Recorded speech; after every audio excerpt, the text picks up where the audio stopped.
Welcome to the Parenting with Impact podcast with your hosts Elaine, Taylor-Klaus, and Diane, Dempster, co-creators of ImpactParents.com, an online community, award-winning blog, and service organization helping parents all over the world to raise complex kids become capable, independent adults.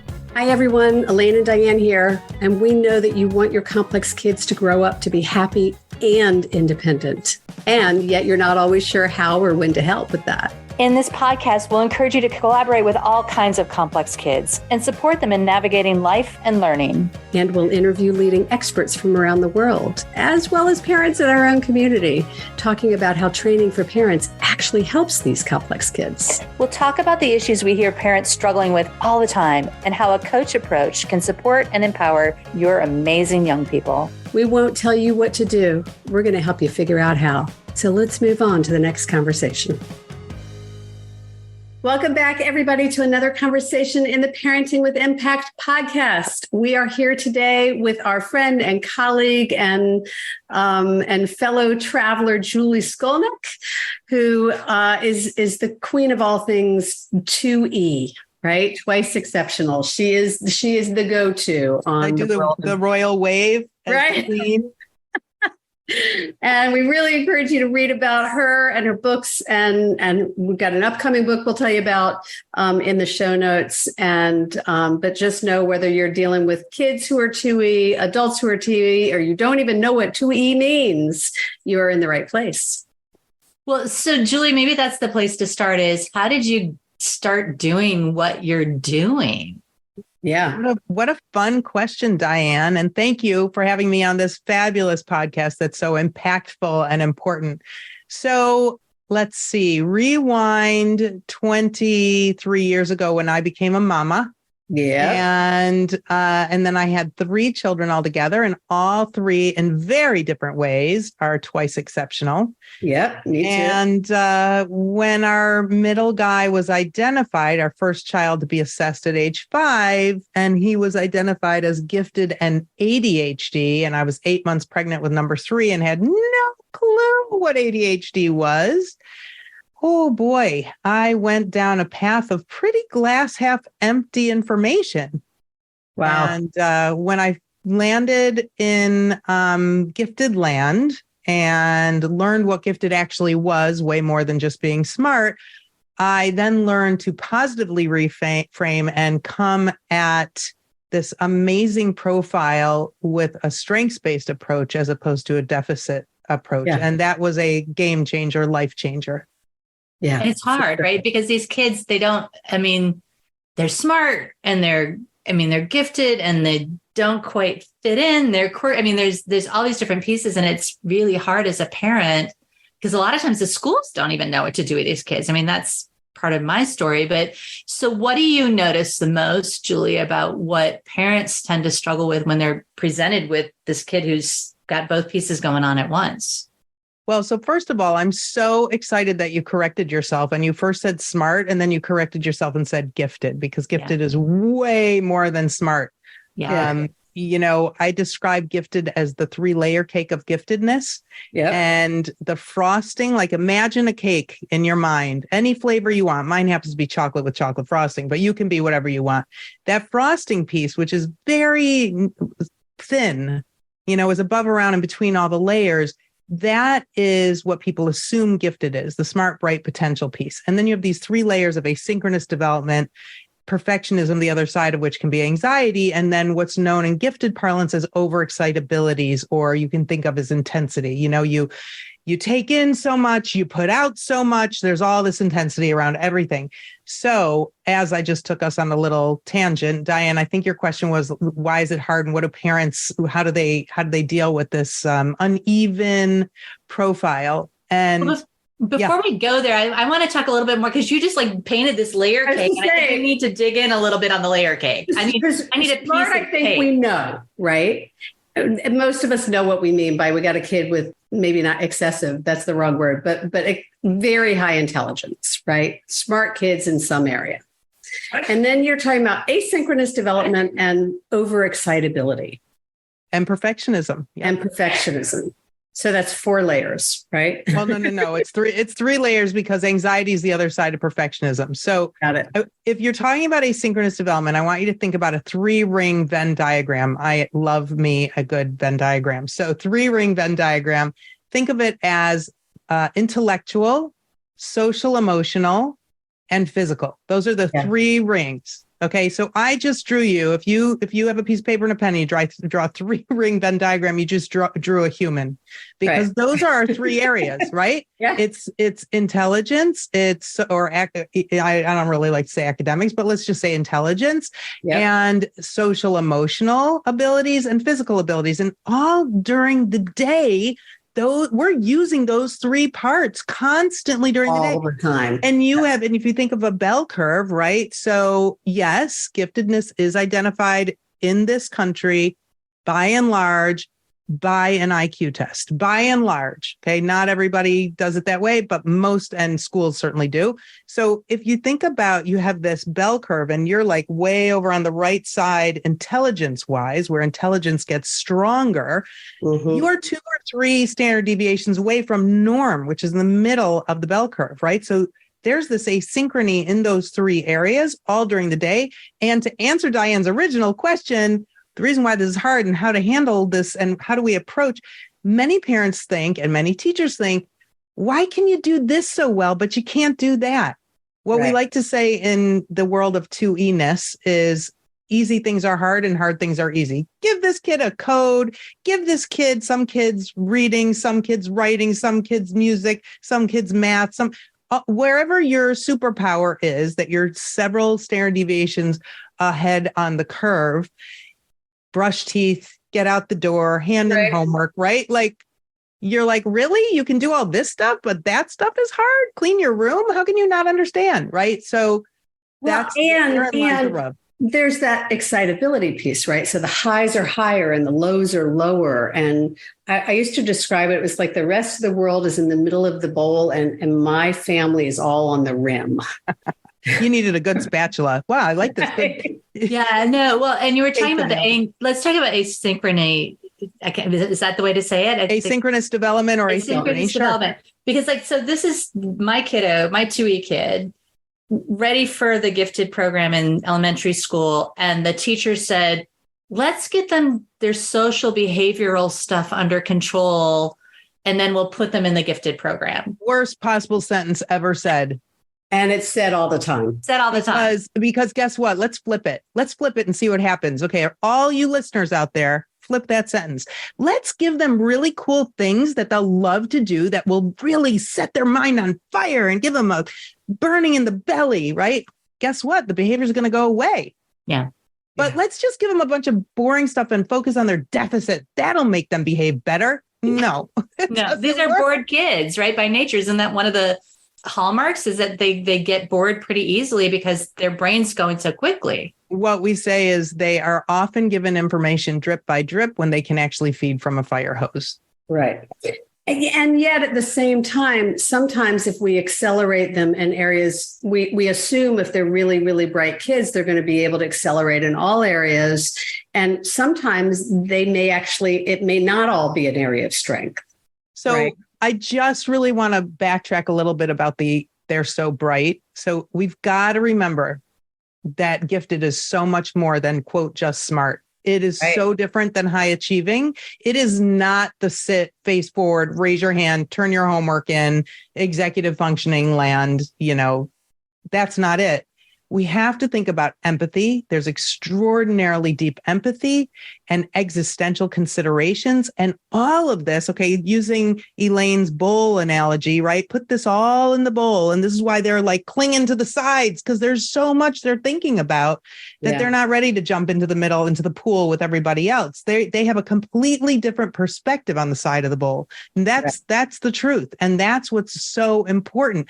They may be able to, and by the way, if they're able to, let's just say, read at a much higher level. I mean, I have clients who have 18-month-old kids who are reading, or sometimes even younger. I know it's really hard to believe.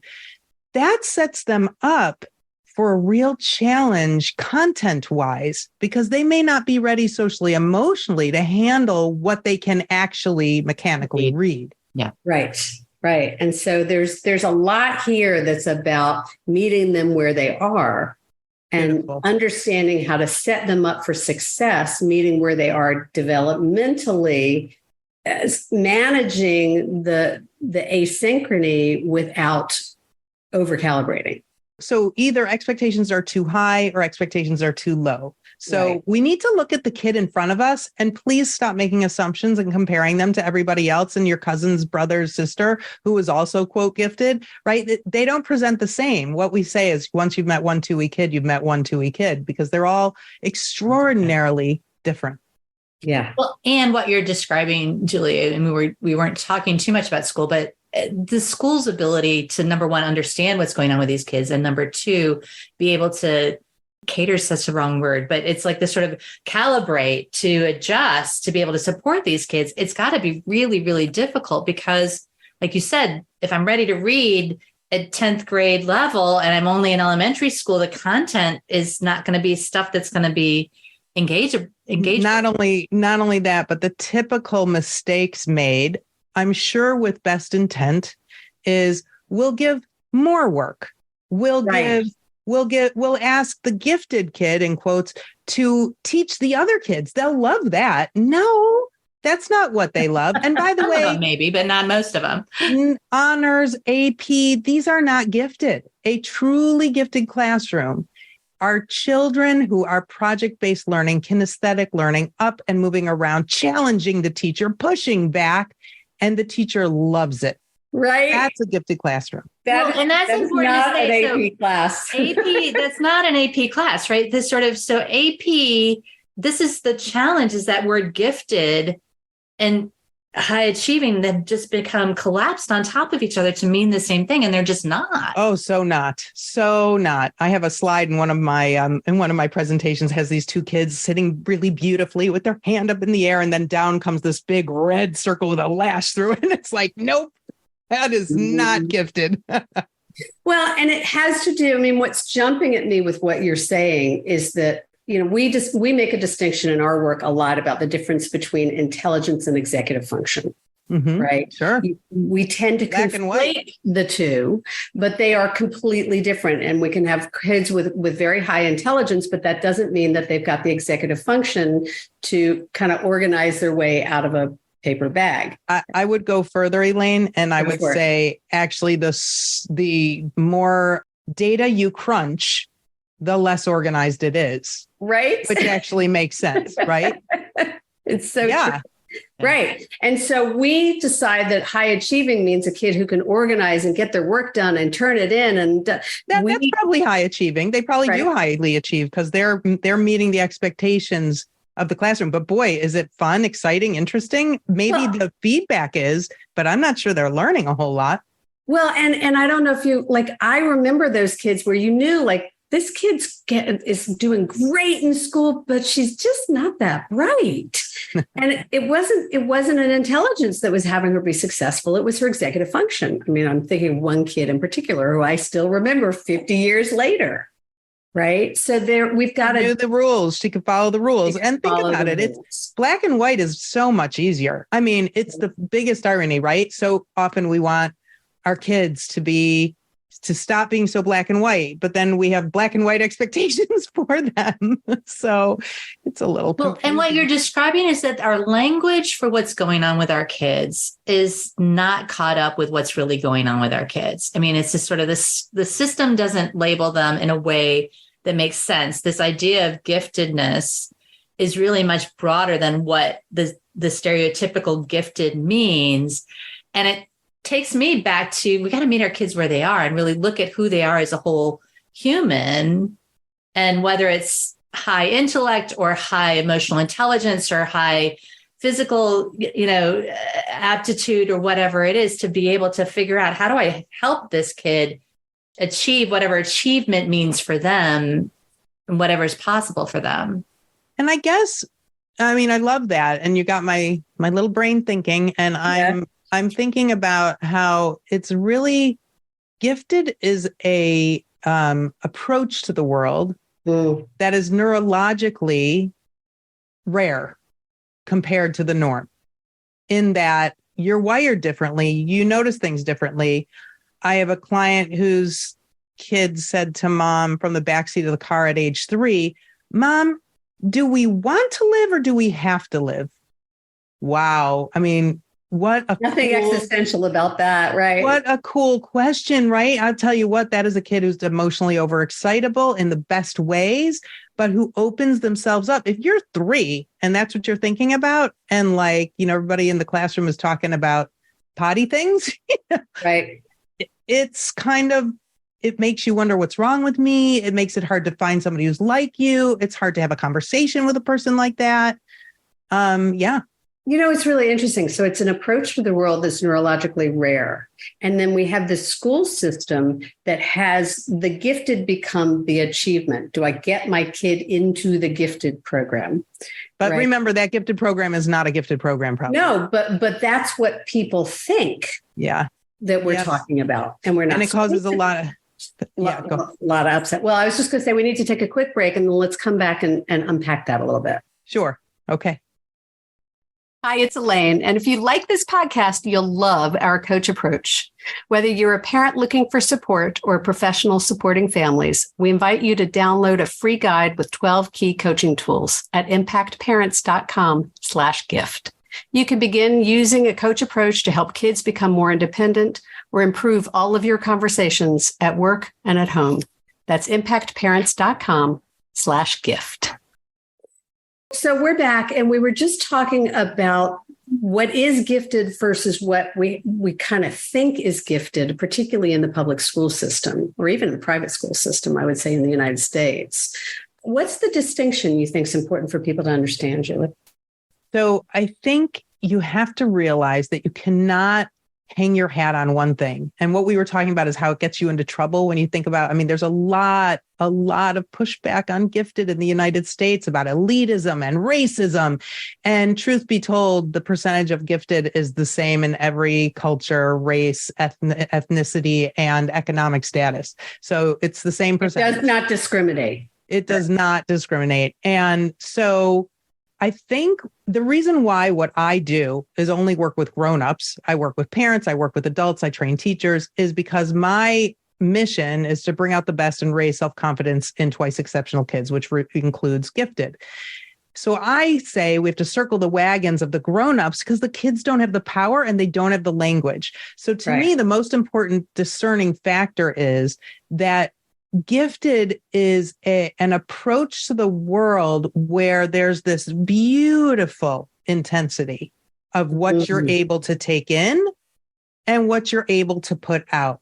It's almost like, a gifted kid when you see one because they are so interested in sharks, dinosaurs, planets, art, reading. They want to know the history of swimming. They want to know the really random stuff about stuff. They want to know all the things from time immemorial. And that causes behavior because they don't get to do that, or transitioning is really hard because they're in flow. And I had a client once whose kid came downstairs and stomped his foot. And he said, I think he was 9. Oh, why is life so hard? And mom and dad were like, oh my gosh, what's going on? And he's like, why do I have to get dressed? So involved in what he was doing. It was like such a bummer. Why having an existential crisis at age whatever it is? Yeah. I was commending my 22-year-old recently. I was like, you did a great job of not letting academics and school get in the way of your education. It's unfortunately because he's such a self-motivated learner. And if there's something he wants to learn, man, he will do deep dives and know all kinds of things. It's actually really amazing that didn't get squelched right out of him. We worked really hard. It was third kid, And it's interesting because he will now talk about, as a young adult, his awareness of how different he is from his peers because he was cultivated in he's raised by coaches in this coach approach world and yada, yada, yada. And his friends were not necessarily as cultivated in terms of social and emotional development and more holistic thinking and learning. And he's found that to be socially sometimes a challenge because his friends just aren't always as mature as he is that way. Yep. Mm-hmm. And I mean, it starts at age, the example I gave before the break with the child who's, our kids think about things in a different way and they think about different things and they don't. Yeah. I hate to use this phrase and let me tell you what I mean by it. They don't suffer fools, meaning yes, they don't want to talk about minutia. No. It has to be meaningful. Unless it's their minutia. I always say that I have one kid whose tolerance for stupidity is like really small, but it's just sort of, they don't dabble with me. Like, but if a kid was asking your child a million questions about what they were learning about, that would be awesome. Yes. Yeah. So we need to start wrapping the conversation. I want to, I'm curious. I'm trying to decide where to go. Well, let's take a moment to say, how can people find out more about you? Let's do that first. And I could just talk to you guys all day long. Yeah, we feel the same way. We can talk to you too. Okay, so thank you for asking that question. With understanding comes calm.com is my website, the name of my service. So www.withunderstandingcomescalm.com. I'm Julie at withunderstandingcomescalm.com. I also have all sorts of things free on my website. I have a Gifted and Distractible free newsletter that you can subscribe to. So if you go to the website and you click on publications, you'll see newsletter. I also have a book called Gifted and Distractible. I don't want to overcomplicate. We'll put all of these in the show notes. Yeah, perfect. Send them to one place. It's in October of 2023. You have a new book coming out. Yes. And people can find out about that at giftedanddistractible.com. Okay. So there's going to be lots of links in the show notes. You can go down all kinds of rabbit holes, and giftedanddistractible.com is the new magic on the new magic. World. And it is available whenever you're listening to this podcast. You can go access, pre-order, order, post-order, whatever works for you, giftedanddistractible.com. Awesome. Thank you. Excellent. Yeah. And we will also have a link to our reading carousel where that is already in there. That's so great. Elaine, do you have a vision of how to wrap this up? Do we do we want to go back and bottom line? Julie? Well, I wanted to kind of put that back to Julie. I love it. There we go. I love it. I am not short for words. So I think parents, teachers, professionals listening to this might be like, if your brain is blown by, oh my gosh, those are the words that I needed to hear, that deficit focus is not the way to go. Strength-based is the way to go. Positively reframing, seeing a child where they are, meeting a child where they are. So you're like, I always like to talk about the now what. So if I can just give you one now what, it would be to be curious and ask the child questions about what you don't know. Whether you don't understand their behavior, whether you don't understand why something's hard, whether you don't understand why they're so darn interested in this one thing, don't shy away from it. Don't worry that you're going to encourage more, whatever.